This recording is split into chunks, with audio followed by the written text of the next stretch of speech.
Hey, Dale here from JeepSolid. Thanks for tuning in. In this video, I'm going to show you how to remove a 249 transfer case from a 1995 Jeep Grand Cherokee.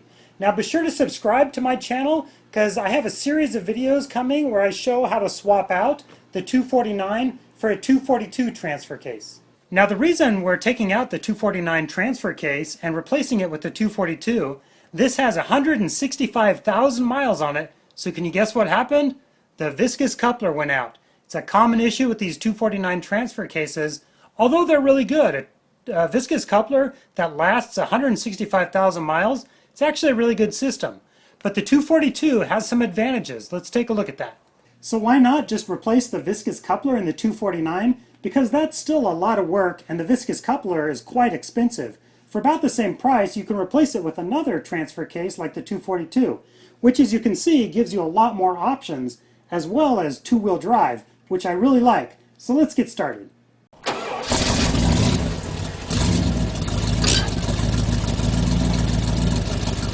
JeepSolid.com. Now it's super important to chock your wheels really well because we're going to be removing the drive shafts. And as usual, it's a good idea to disconnect the battery as well. Warriors Look at and other teams look like middle school teams. These are NBA teams. We're going to start by getting the skid plate out of the way here. There's 3 bolts here that come off to take the skid plate down. And now this is a good point to drain the transfer case fluid. I always like to remove the fill plug first, then remove the drain plug. Okay, next we're going to remove the rear drive shaft here. We've got these strap bolts, and it's got these real beefy 8mm bolts on here. We're going to take these strap bolts off. When I'm removing the drive shaft, I like to take a little bit of fingernail polish and just mark it so that I can put it back in the exact same spot to keep the balance the same. Okay, now that we got the strap bolts off the back side here, I'm just going to take a screwdriver and kind of pull this out. And then it's going to slip out of the transfer case here. Next we're going to remove these 4 bolts on the front drive shaft that attach the drive shaft to the yoke here. Okay, we got these two bolts off the front drive shaft here. To get to the ones on the back, super helpful tip, jack up one wheel, rotate the wheel, your drive shaft spins to bring the other bolts into place. Or your friend can go too far. Bring it back a little bit. There. Now that we got all those bolts out of the way, we're just going to pull the front drive shaft off to the side and leave it on the cross member there. Okay, so over here on the driver's side of the transfer case, we're going to disconnect this rubber hose, this wire harness right up here, and back here there's actually a fuel line bracket that attaches to the back of the transfer case.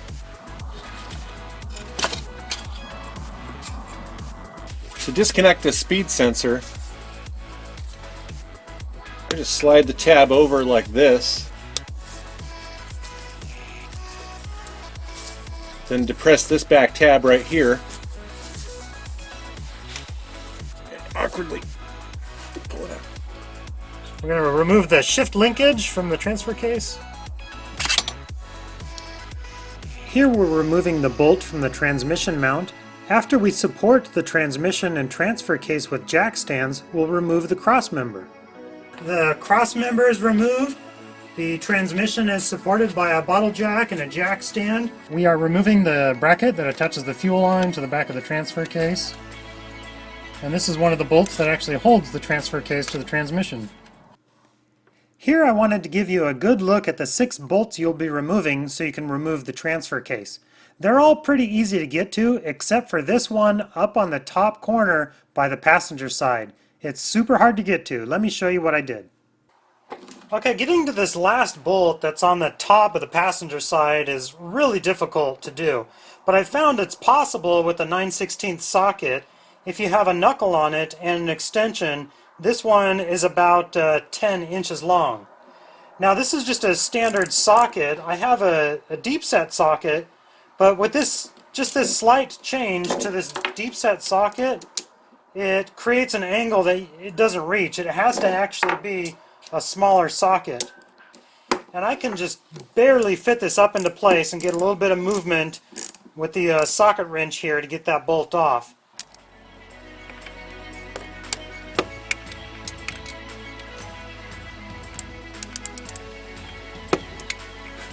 Alright, we got the transfer case disconnected, so we're going to pull the transfer case out of the way now.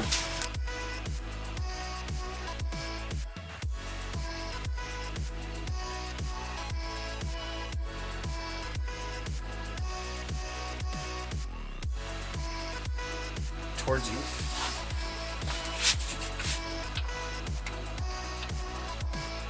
Yeah, let it kind of tip back towards the jack. There you go. All right. Yep. Nice. Yeah, that thing's a beast. Strip it a little bit. Yep.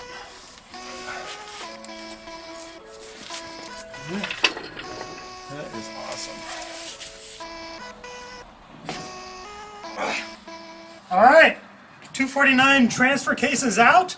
So, thanks for watching. Good grief, this thing's heavy. I'd say 125 pounds, yeah. Maybe we'll weigh it later. But anyways, thanks for watching JeepSolid. Check out my other videos about how to put the new transfer case in. I'm gonna go set this down.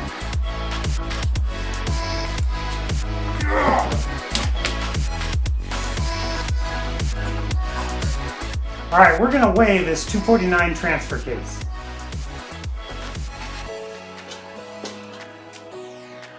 So I weigh about $1.50, give or take. All right, now with the 249 transfer case, so it turns out this thing's about 95 pounds. Oh, I'm gonna set it down. So thanks for watching. Be sure to subscribe. Keep your eye out for the other videos on the installation and the rebuild coming up. Those links will be below when I get them done. Thanks for watching. Have a good day.